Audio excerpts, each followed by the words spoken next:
Thank you for making time for today's Grand Rounds. Since I've taken on the duties related to Grand Rounds, it's been a pleasure to introduce our speakers, but today is a special pleasure and a special honor because I'm introducing someone who was part of my own journey to becoming a psychologist, Dr. Paul Frick. Dr. Frick is the Roy Crumpler, Roy Crumpler Memorial Chair in the Department of Psychology at the Louisiana State University. Dr. Frick received his Ph.D. in clinical psychology from the University of Georgia in 1990. He was on the faculty at the University of Alabama from 1990 to 1999. From 1999 until 2015, he was on the faculty at the University of New Orleans, where he was chair of the Department of Psychology from 2007 to 2015.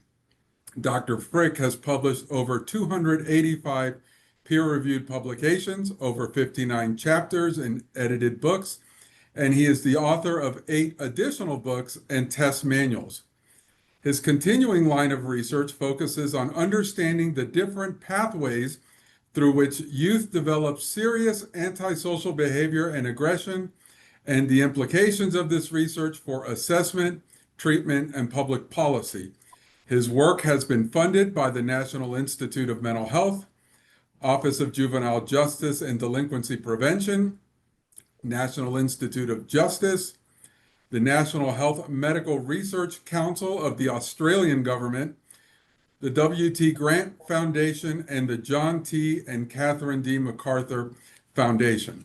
Dr. Frick has received a number of awards for his research. He was awarded the 2015 Robert D. Hare Lifetime Achievement Award from the Society for the Scientific Study of Psychopathy. In 2020, he received the award for contributions in psychological science from the Louisiana Psychological Association. In 2021, he was awarded the Bob Smith Excellence in Psychological Assessment Award from the Society for Clinical Child and Adolescent Psychology. That's Division 53 of the American Psychological Association. Dr. Frick was the editor of the Journal of Clinical Child and Adolescent Psychology from 2007 to 2011. That's the official journal of Division 53. He is currently the editor of Research on Child and Adolescent Psychopathology, the official journal of the International Society for Research on Child and Adolescent Psychopathology. Dr. Frick was a member of the American Psychiatric Association's DSM-5 work group for ADHD and the disruptive behavior disorders from 2007 to 2012, and was the section editor from 2018 to 2021 of the Disruptive Impulse Control and Conduct Disorders chapter of the DSM-5 TR. And on a personal note, I'll add that all these accomplishments are exceeded by the quality of his character, the quality of his friendship, and the quality of his mentorship. So I'm proud to turn over our video conference podium to Dr. Frick.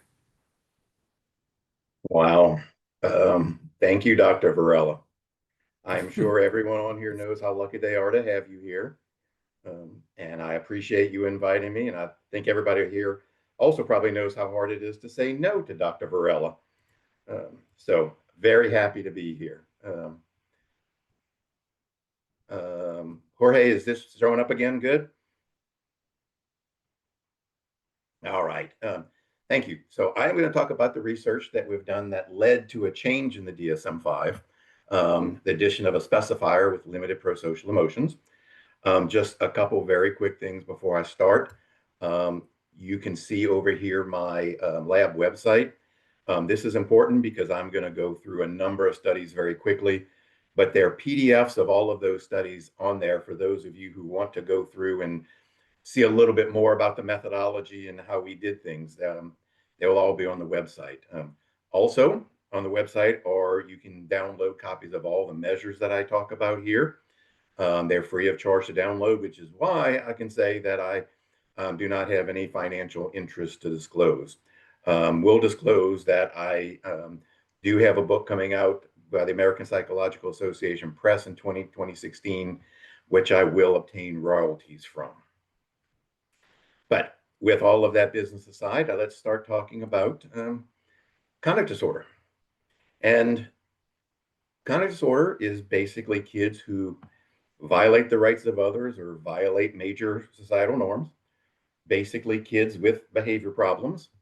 And I want to make this clear, like all DSM diagnoses, it says that the child shows these impairing patterns of behavior, but says nothing about why, what led them to show these behaviors. And the research, literally, research has been going on for over a century and has documented hundreds of risk factors that could lead to these behavior problems. You can see here, I've just summarized a very few of the dispositional risk factors. There are an equal number of contextual risk factors, ranging from prenatal risk factors, neighborhoods, family, peer. And again, this is important because it does suggest that focusing on any one or two of these risk factors is not going to explain a lot of the variance in conduct disorder. Or if you focus on one or two in treatment, you may not have much of an effect. But does this also mean we need to have hundreds of treatments tailored to each risk factor? And also, if you know a child's been prenatally exposed to toxins, that is a risk factor for conduct disorder, you can't go back and change that. Now, again, believe me, there's some great public health interventions that focus on enhancing prenatal health in mothers that can reduce conduct disorder. But as a practicing psychologist, you can't change that. So what we started to do is to say, okay, might these risk factors, these hundreds of risk factors, might they have some common effects on the developing child that puts the child at risk for these behavior problems? Might there be some common developmental mechanisms that are affected that even if we can't change the risk factor, maybe we can focus on those developmental mechanisms? And we wanted to build on a distinction that has been around for, again, a long time, decades in research on child delinquency, but at least since the DSM-4 for conduct disorder, where they make a distinction between the childhood onset, which starts well before adolescence, and the adolescent onset, where the conduct disorder symptoms start with emerging with adolescence. Now, this is important because it has been associated with very clear differences in outcome. I'm just going to show you, this is data from what's called the Dunedin study. It was a study done by Moffat and colleagues in New Zealand, where they studied this whole birth cohort all the way through. I'm going to show you the outcomes at age 26, but they've been continuing to follow them up to age 50. And I just want to show you, so again, this is following a whole birth cohort followed from birth, and they grouped kids into those, this blue, who showed no conduct problems all the way through childhood and adolescence, those who started showing a childhood onset to the conduct problems, and those who tended to show an adolescent onset. And what you clearly see here is, in terms of adult convictions, the childhood onset was much more likely to have convictions. And this is even more dramatic when you look at violent convictions. And they had a number of different outcomes, but it was all very similar to this. So, for example, convicted for a DUI, very similar, greater risk in childhood onset, some risk for adolescent, but much more than the group of kids who had no conduct problems in childhood. And look at this violence against women. To me, this is very striking. Out of this whole birth cohort, so everybody born in that same year in New Zealand, over 90% of the convictions for violence against women as adulthood were perpetrated by the kids who started showing conduct problems in childhood. And so we do have very clear indications of who is at most risk for these problems later in adulthood. It's this childhood onset group that seems to show an enduring vulnerability. Now, an enduring vulnerability does not really sort of designate a very clear developmental mechanism. So what we were interested in is, could we find what could lead to this enduring vulnerability in children? And we then also wanted to build on what was being found for the adults who were showing a lot of violence. You could break them down into those who showed what would be called a psychopathic interpersonal style, or a callous and emotional interpersonal style. These are people who lack guilt, lack empathy, seems to have an absence of conscience. And we wanted to see is, could we find a distinct group of kids in the childhood onset group who was at risk for this pattern of adult violence and antisocial behavior?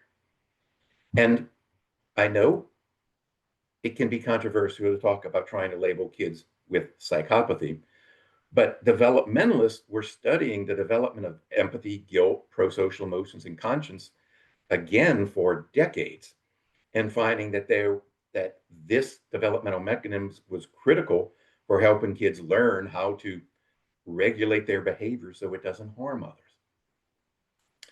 So that's a lead into where we started, is could we identify something similar to what was found in adults? And in adults, psychopathy tended to have several dimensions. The antisocial facet all the way over here is conduct disorder. And so we wanted to see if these other dimensions help to designate a distinct group of kids with conduct disorder.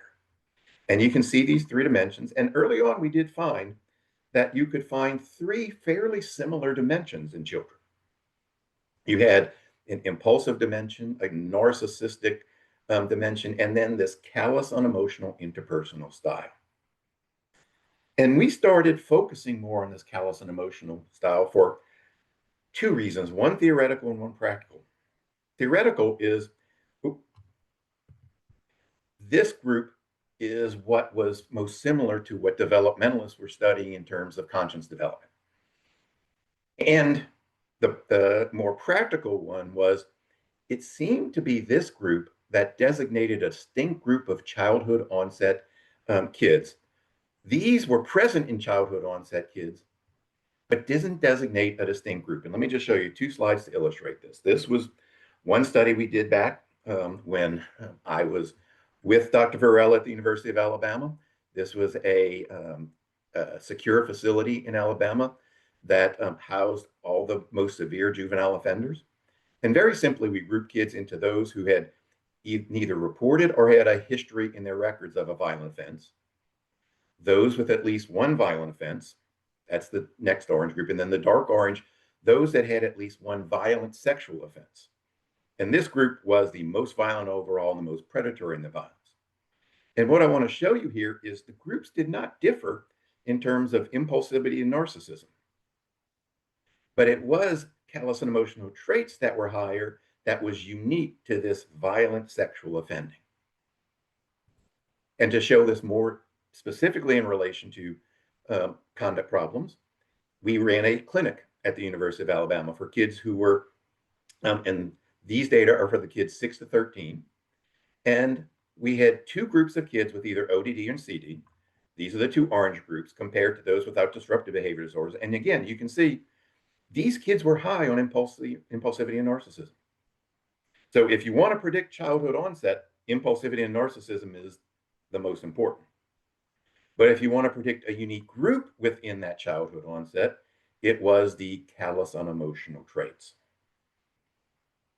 And so that led us to then try to expand our assessment of these traits. We took the four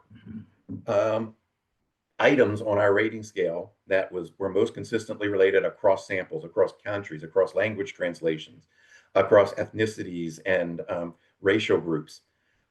These four, and we developed 3 pro-socially worded and 3 callous and emotionally worded items for each of those. So one related to not feeling bad or guilty, 6 items related to lacking concern for the feelings of others, 6 items for not caring how well they do on important activities, and 6 items related to not showing emotions. And that is the inventory of callous and emotional traits that we used in most of the research I'll be presenting after this. And again, you can go onto my lab if you're interested in seeing it. It's been translated into 28 languages. It's been used, I think, now over 800 studies. There have been a number of meta-analyses supporting many of its psychometric properties in terms of its reliability and associations with important things. And we just published a paper establishing cutoffs that clinicians can use to determine when a child is elevated on these traits. But what this says so far is that we can identify something that is consistent with the affective dimension of psychopathy, or that relates to limited prosocial emotions in kids. But should we? And the next set of studies I'll go, or we did a number of studies documenting the clinical importance of this distinction.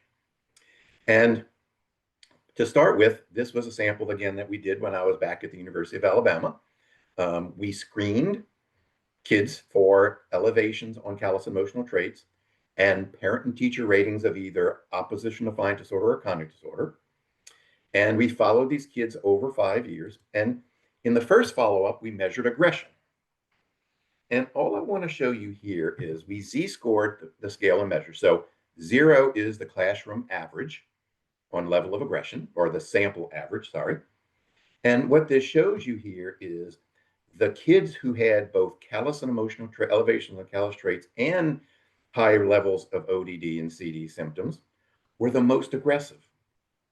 Most aggressive, both in terms of reactive aggression in response to perceived provocation from others, as well as proactive aggression, which was more instrumental and planned. And in fact, you see the kids who just were elevated on the conduct problems rated by parents and teachers, they didn't differ from the control group on level of proactive. They were somewhat more reactive. But you can see this group was less aggressive overall and just slightly more reactively aggressive than the norm. And when we followed them over year and looked at the trajectory over time, it was only that callous, unemotional, and conduct problem group that showed high rates of violence and aggression over that 5-year period. Just to show you, we also did a study in a community mental health center in Cleveland, Ohio, 566 consecutive referrals. And again, the 2 orange groups are kids who were diagnosed with with CD, according to the Kitty SADS, a structured interview. And again, what you see here is the kids with callous and emotional traits were rated as more aggressive and cruel than those with CD but without CU traits. Take it into another sample. We looked at kids who had been arrested for a sex offense. Everybody who was arrested for sex offense in the state of Louisiana were brought to a single assessment facility, and we studied the 155 boys who had been referred over a 1-year period, and they obtained the J-SOAP. I don't know how many of you may be familiar with this, but it's a risk assessment specifically designed to assess for risk and severity of sex offending.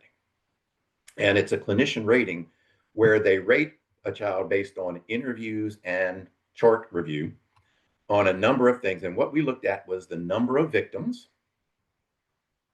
how long they were offending, how much planning went into their sex offense, and how much aggression was used in their sex offense.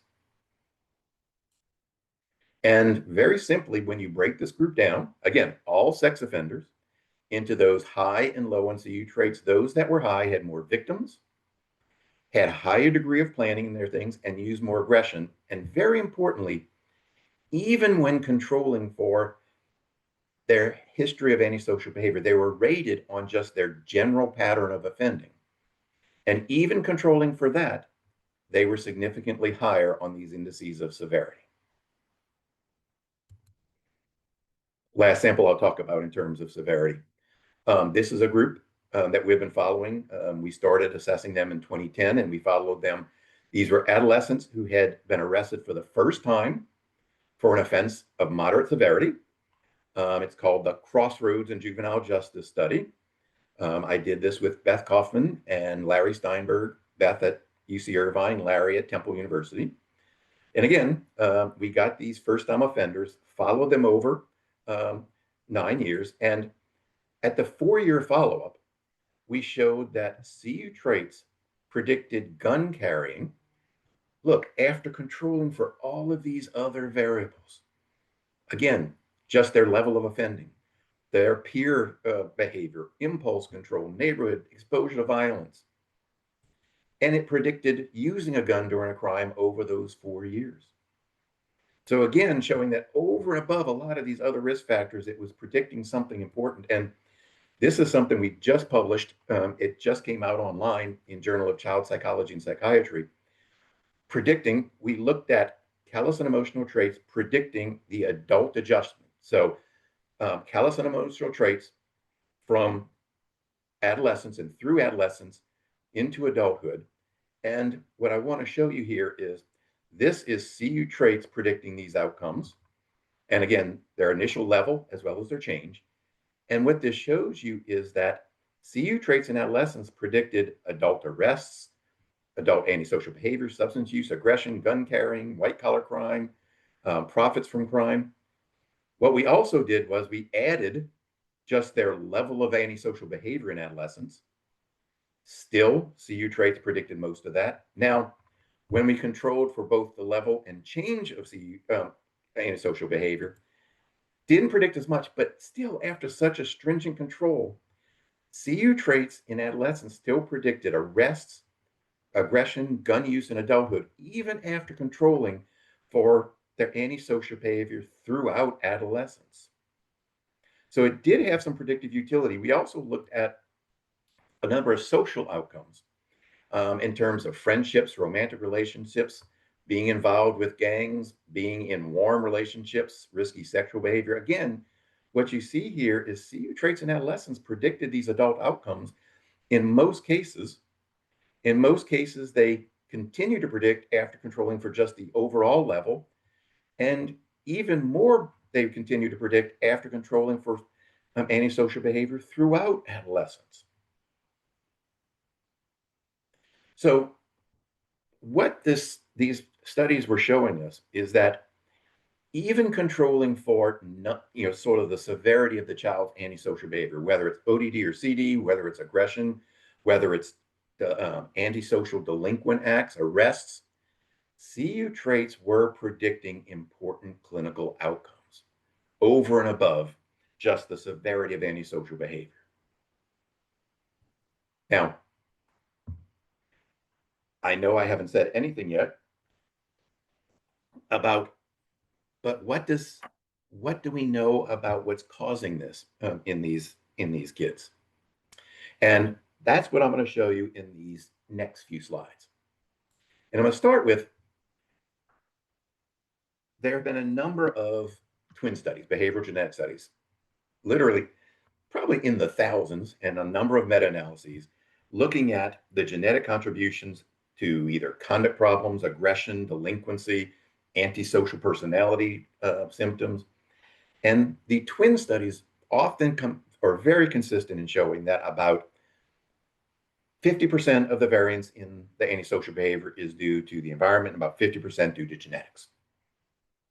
Now, I got involved with a very large, this is not a typo, they actually followed over 7,000 twins, starting at age 5. I'm going to show you the 7-year data in a second. But yes, they followed this large group of twins in the UK. And when you have a large sample, you can do a variant of the twin analyses where you look at group heritabilities. You can look at the environmental and genetic contributions of disordered groups. And so what they found in using this method is if you took kids with conduct problems who were above the 90th percentile on conduct problems at year 7, so a group that was high on conduct problems, you got just what those individual variability analyses showed. About 50% of the variance was due to genetics, about 50% was due to the environment. But look what happens when you break that group down into those with and without elevations on CU. You get a very different pattern of genetic and environmental effects. The group without CU traits had a lower a genetic contribution, about 30%, and about equal 30 and 30 for shared and non-shared environmental effects.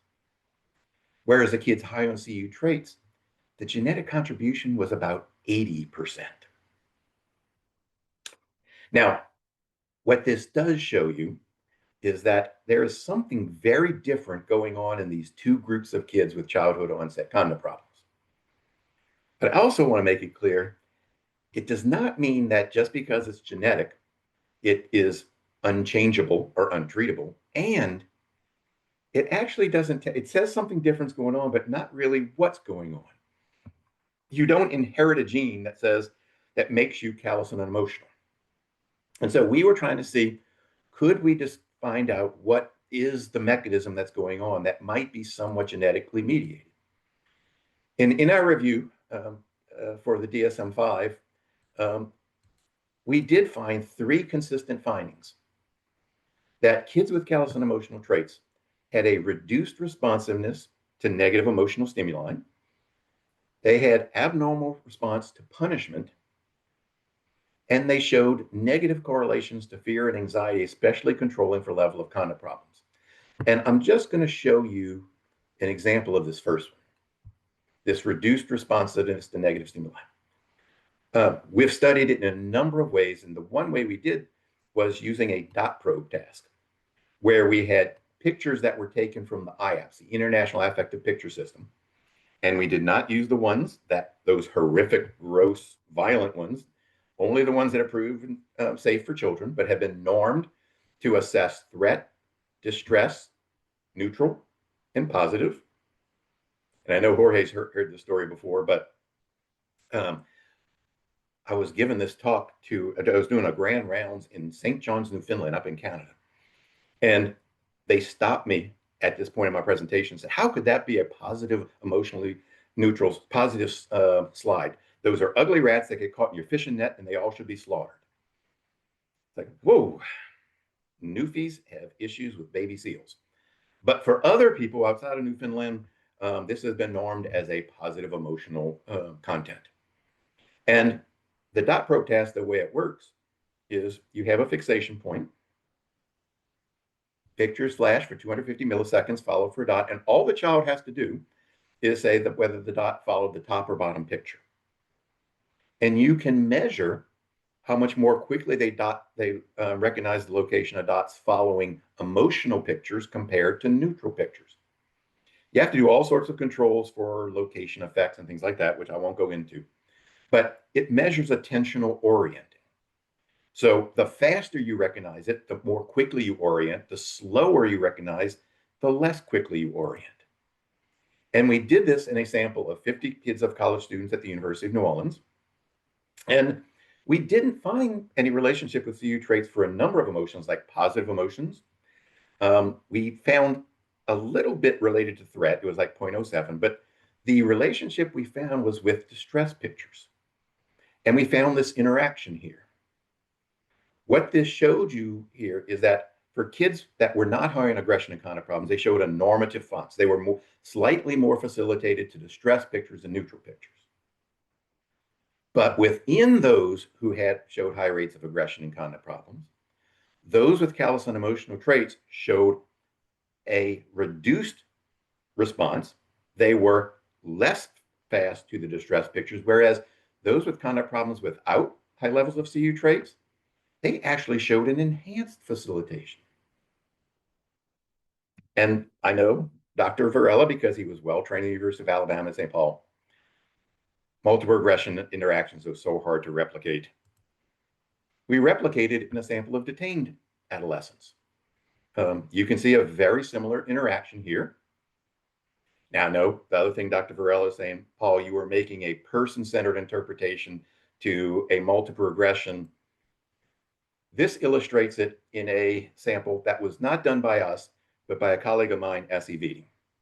And it was done using fMRI, functional MRI.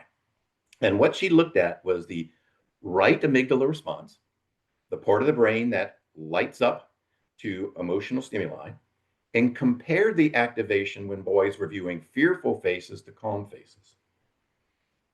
And what I want to show you here is for kids that did not have conduct problems, this was their response, relative response to fearful versus calm faces. Whereas for kids with conduct problems without callous traits, they showed an enhanced response to fearful faces. The kids with callous and emotional traits, a reduced response. So again, you can see this is exactly what we found on the dot probe task using a different analytical approach. But you can see a very different response. What I also think is important for this picture, and this sort of highlights why this is so important in research, is you can picture what would happen if they just said, do boys with conduct problems differ from controls in their response to emotional stimuli?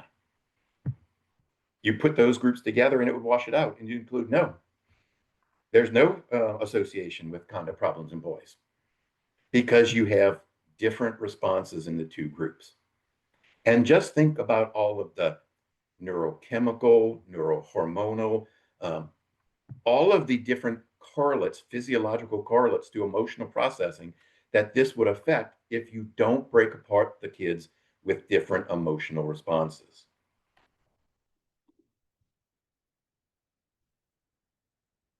Now, what does this say about the developmental trajectory?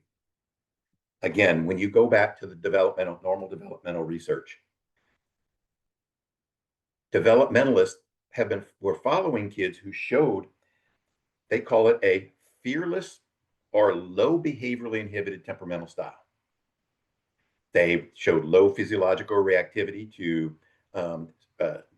dangerous or stimuli. They did not show the same response to punishment. All of the things, they were fearless and sensation seeking, all of the things that we found in our kids. And they found that they had trouble developing empathy. And the mechanism they talk about is that the way kids learn to take other people's perspective is if they that they grab a toy and take it from a child and the child's crying, even before they can understand that why the child's crying, that cry is aversive. It's an emotional contagion effect. They don't like it, so they're motivated to learn, why is this child crying? I want to find out why, because I don't want to feel this way. And that motivates them to learn to take others' perspective, that emotional contagion. If a child does not have that, which these kids with this fearless temperament did not, they had more trouble learning how to recognize others' emotions and to show different types of empathetic concern.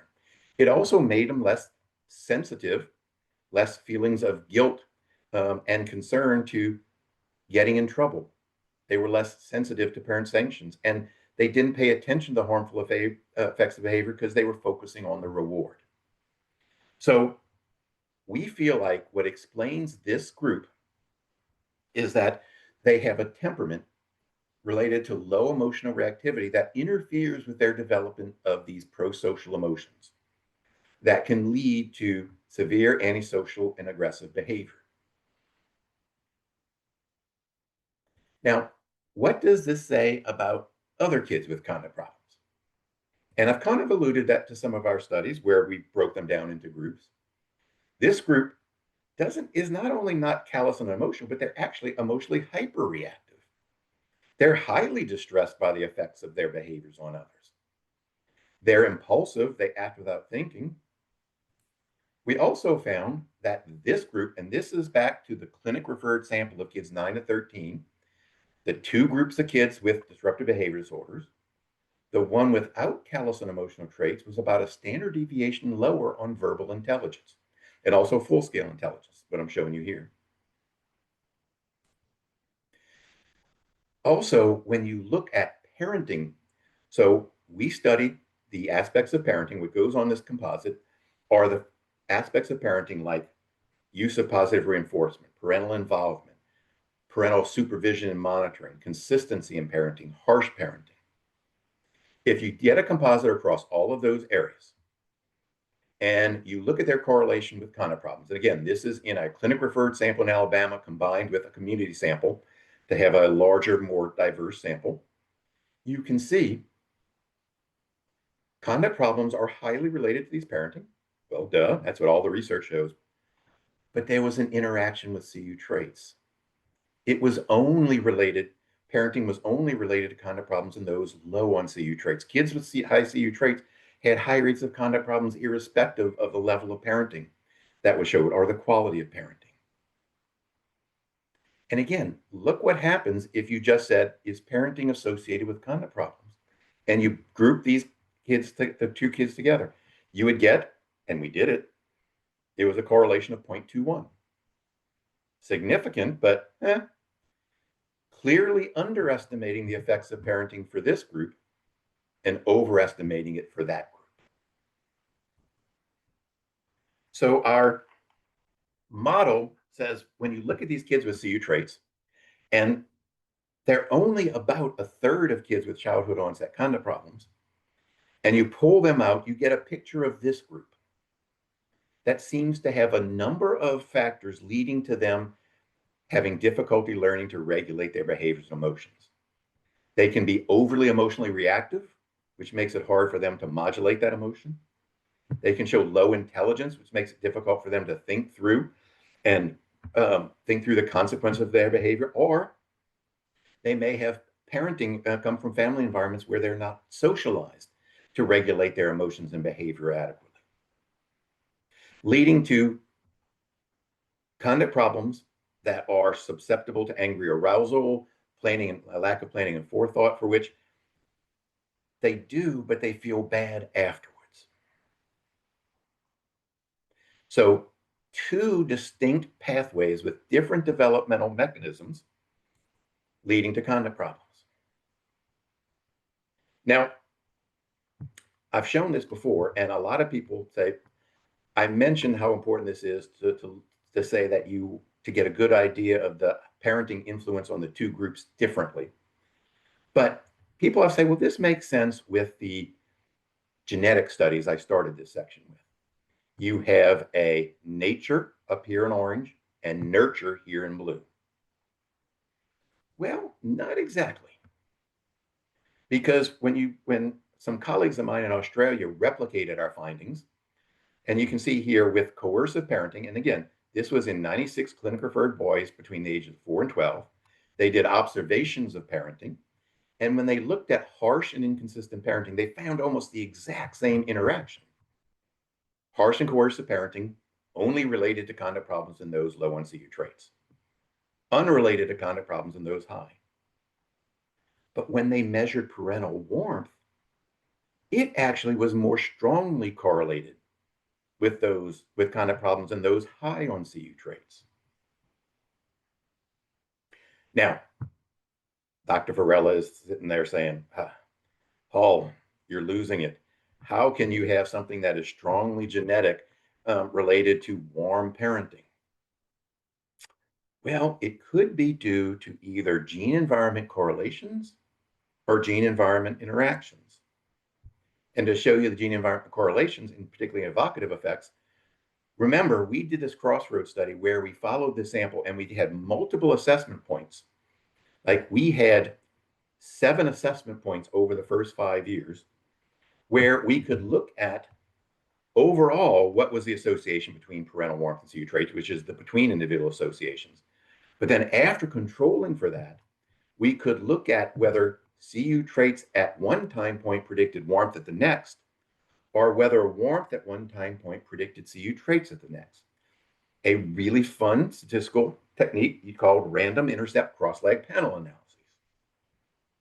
What we showed was that CU traits consistently predicted warmth over time. However, warmth did not predict CU traits over time. Now, in terms of gene environment interaction, this was a study of kids who had been adopted away at birth, over 500 kids. It was done by a colleague of mine, Luke Hyde at the University of Michigan. And what he showed was that antisocial behavior in the biological mother, who had had no contact with their biological child, was correlated with child callous and emotional behaviors at 27 months of age. But that was buffered by the use of positive parent techniques by the adoptive family. That's what these lines show you in the graph. Here is the correlation between the biological mother's antisocial behavior and child's callous and emotional behaviors in those that did not show high positive parenting. And you can see how that is moderated, reduced, that genetic risk, when the adoptive mothers use positive parenting behavior.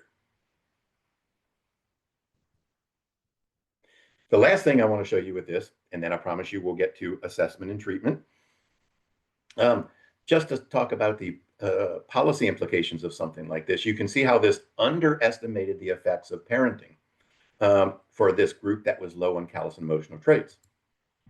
The Crossroads study, the core of it, and the reason we followed this group of kids for after their first arrest, was we wanted to see what the effects of either formally processing them in the justice system or informally diverting them from the system. And what we showed in our main analyses over 5 years was that, as many of you would suspect, if you diverted the kids, you reduced their self-reported offending and rearrest over time. But what this shows you here is that, that was moderated by CU traits. Here are the effects. You can see the solid formal processing, less solid informal processing. You can see for both self-reported offending, lower in those who were diverted, but only for those in the lower 3 quartiles. In those that were in the upper quartile, the kids that were high on callous traits, no difference. But again, the justice policy implication of this, for the vast majority of the sample, we underestimated the harmful effects of formal processing by not considering the role of callous and emotional traits. All right. Because of all of this, this was what was in the DSM-4, the childhood onset. The DSM-5 wanted to help make the distinction between those that did and did not show the callous and emotional traits. When we proposed this, and we proposed it with significant callous and emotional traits, the final work, the final group that made the final decision said, look, it is not going in with that name. You've got to come up with something that doesn't have psychopathy, callous traits in it. And this is how we came up with limited prosocial emotions. And so kids with that meet criteria for conduct disorder and show 2 or more of the following characteristics persistently over time in multiple relationships. So again, they don't just show it, but it has to be their typical way of interacting with others. And you're going to recognize these 4 symptoms because they were also the 4 that led to the development of the ICU. Because again, in our tests, these were the ones that were most consistently indicative of callous and emotional traits across boys, girls, people from different countries and backgrounds. You have the lack of remorse or guilt, not feeling bad or guilty when they do something wrong. The lack of concern about the feelings of others. The lack of concern about performance in important activities. And a shallow or deficient affective style, not showing emotions. So this is why this was adopted in 2013 in the DSM. And then in 2018, when the ICD-11 came out, it was also adopted there. Again, with the same name, with limited prosocial emotions. And again, you see the one difference here is that for the ICD, it can be used for either oppositional defiant disorder or conduct disorder. Actually, in ICD, it's conduct dissocial disorder. But you have the same 4 indicators, plus an additional one, relative indifference to the probability of punishment.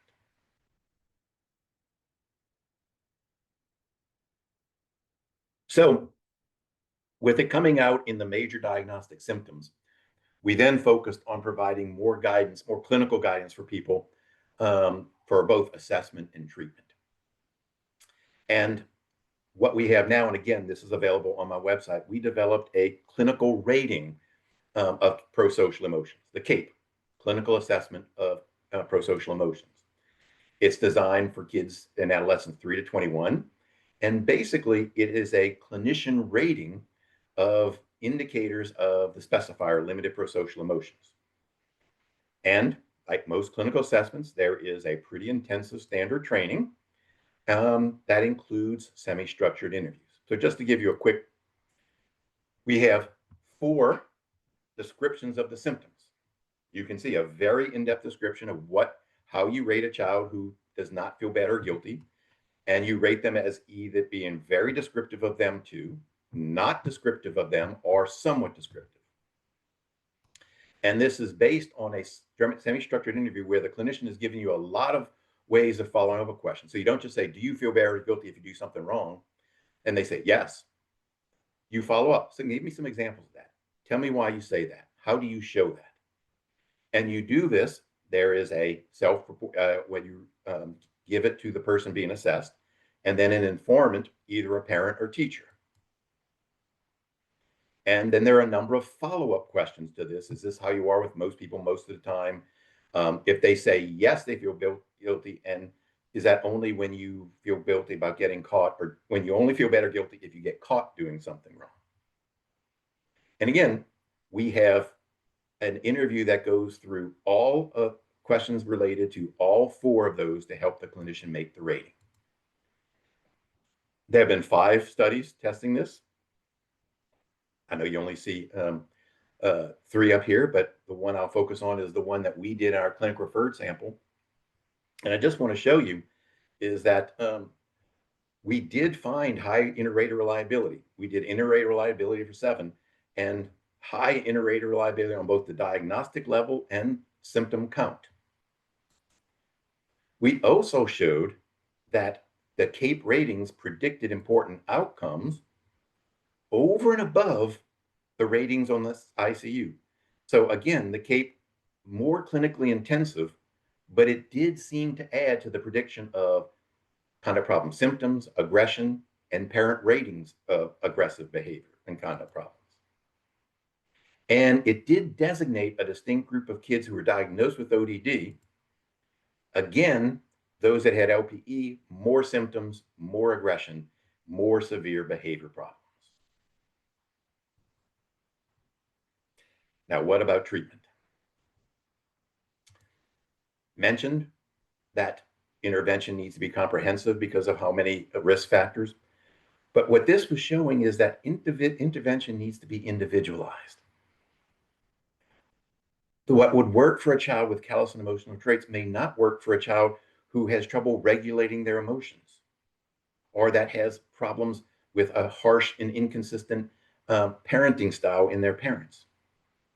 And what's good is we have some interventions like parent management training and anger control training that we probably underestimate their positive effects because they've been used for all kids without consideration of where they fall in terms of the developmental pathways.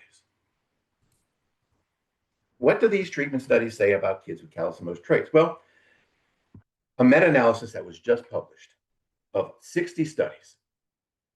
The good news is they found that CU traits for things like parent management training and functional family therapy, interventions that work for kids with conduct problems, callous and emotional traits did not moderate the treatment effectiveness. They say, whoa. The bad news is, although kids with CU traits started treatment with more behavior problems, and although they did respond to treatment, they still ended treatment with more conduct problems, despite the improvement. And the treatments did not reduce the level of CU traits overall. So what this told us was, we don't want to get rid of these evidence-based treatments for conduct problems, but we need to make them better. And I'm not going to show you this. We're running out of time. This was just a study of functional family therapy where we illustrated this. But where we started focusing our therapy was on younger kids. And we found what that meta-analysis found for parent-child interaction therapy, a type of behavioral parenting intervention, that kids with CU traits started treatment with more severe behavior problems. They responded to treatment, but they still ended treatment with more severe behavior problems. So we developed an enhancement of PCIT for kids with CU traits that focused on what research says was unique to them.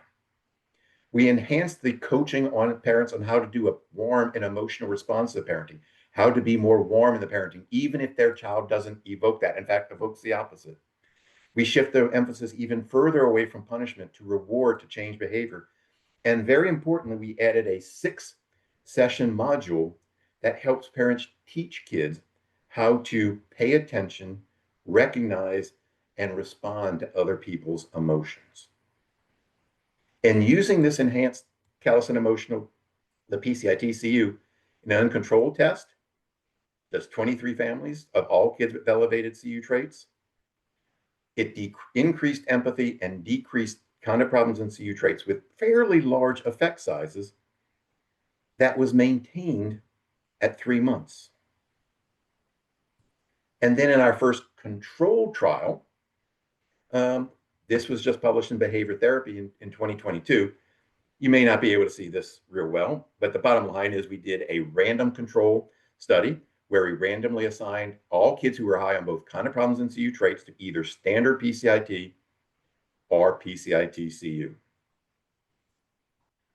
And again, in the interest of time, I'm not going to go through all of these, but I do want to admit that the treatment effects were fairly similar for both groups. They both groups responded to both PCIT, PCIT-CU. Where we saw most of the differences are these on the right, where you can see that the kids who got PCIT-CU maintained their effects better over time. So what does this tell us about treatment? Overall, these kids do respond to treatment. They respond to many of the same treatments, but it has to be enhanced because they still end treatment.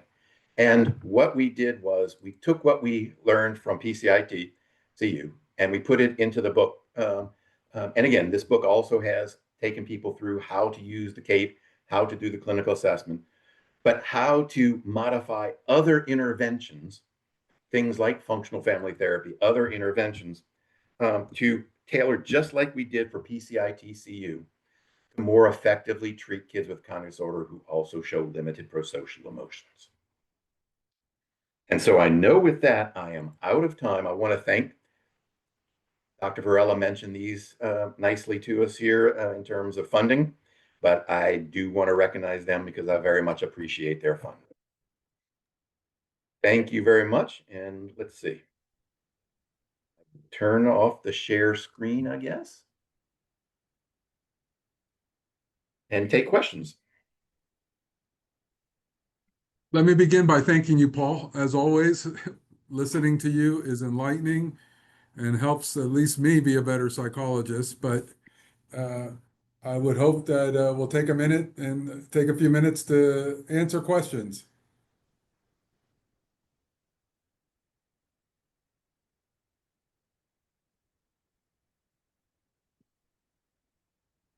Hi, I think Jen, Jen. fire away.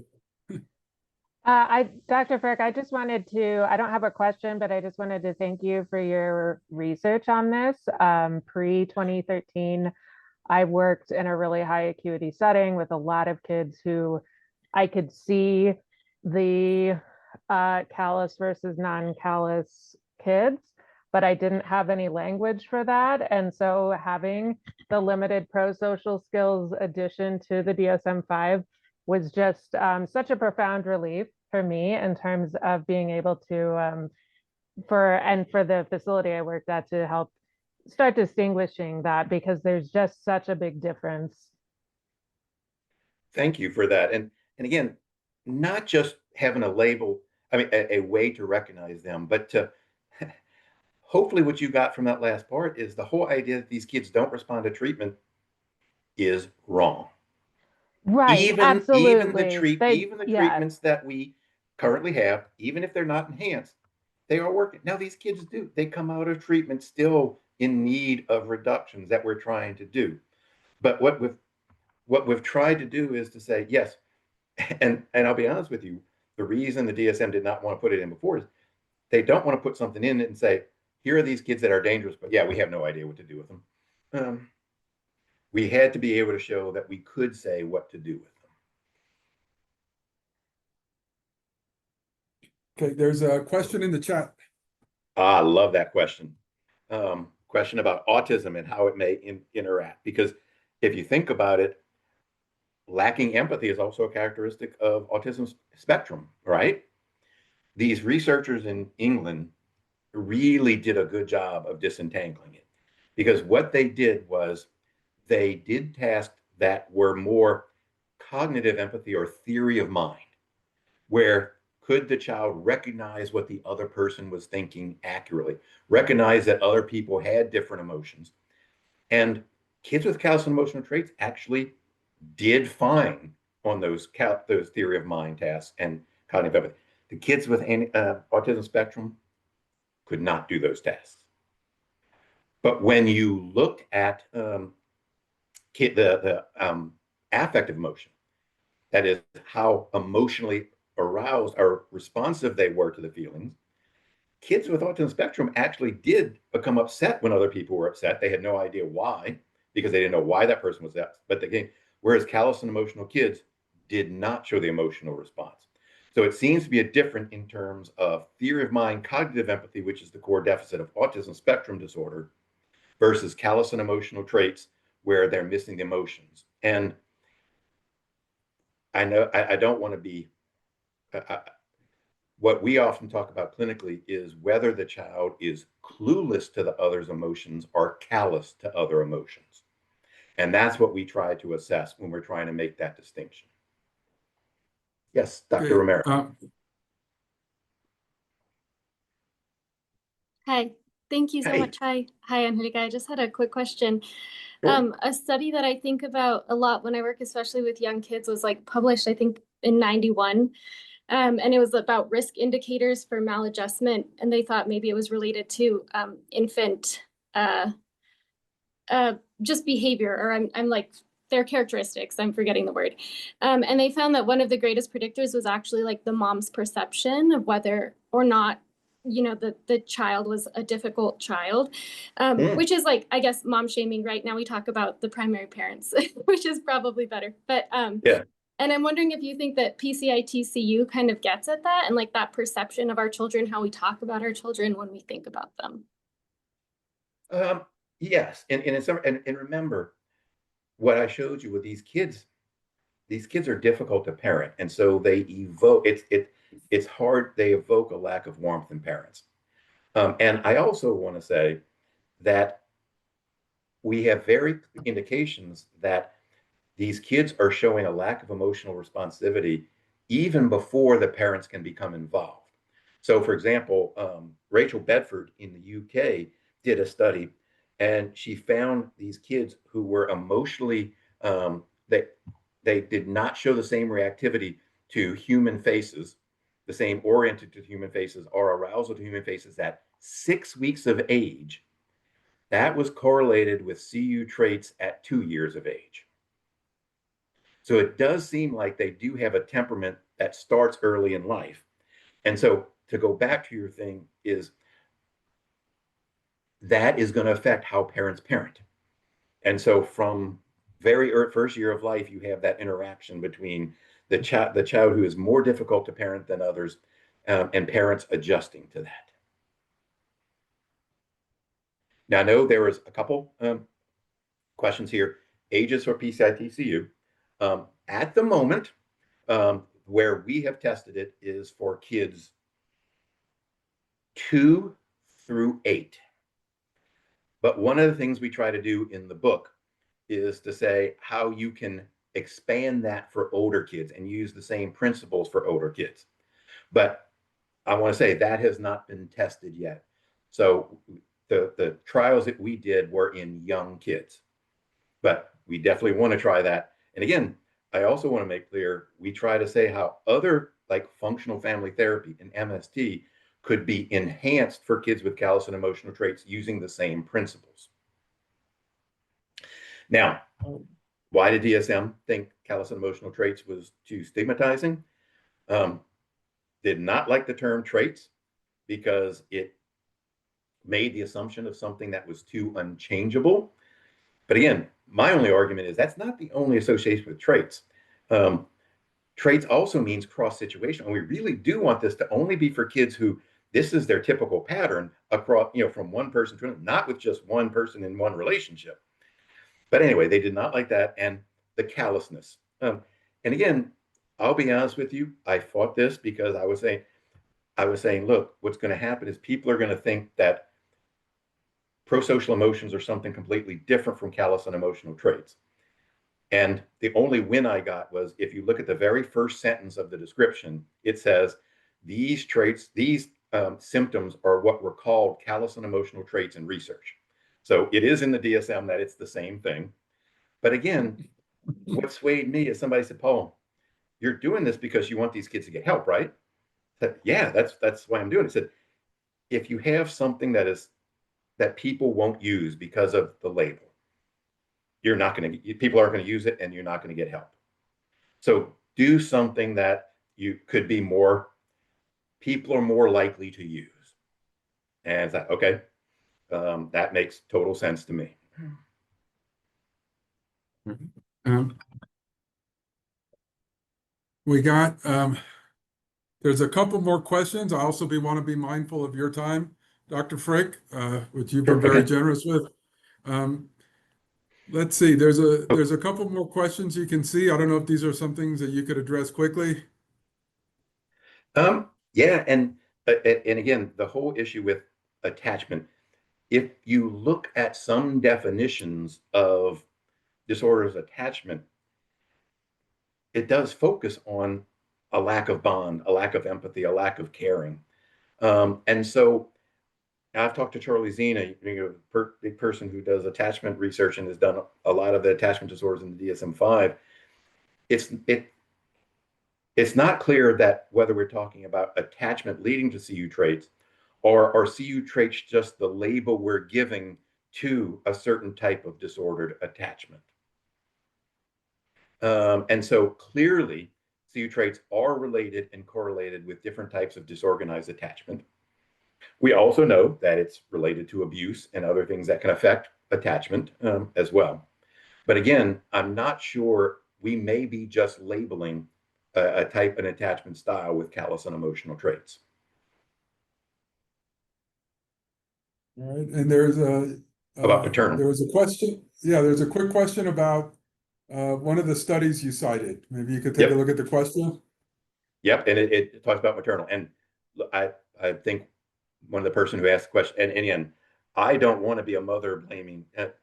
It's unfortunately, we focus on mothers simply because oftentimes it's harder for us to get fathers into our studies, which is not a good excuse. And so the ones, when we do, in fact, in our Crossroads study, we were able to get a significant number of fathers to fill it out. And it was associated to the same degree.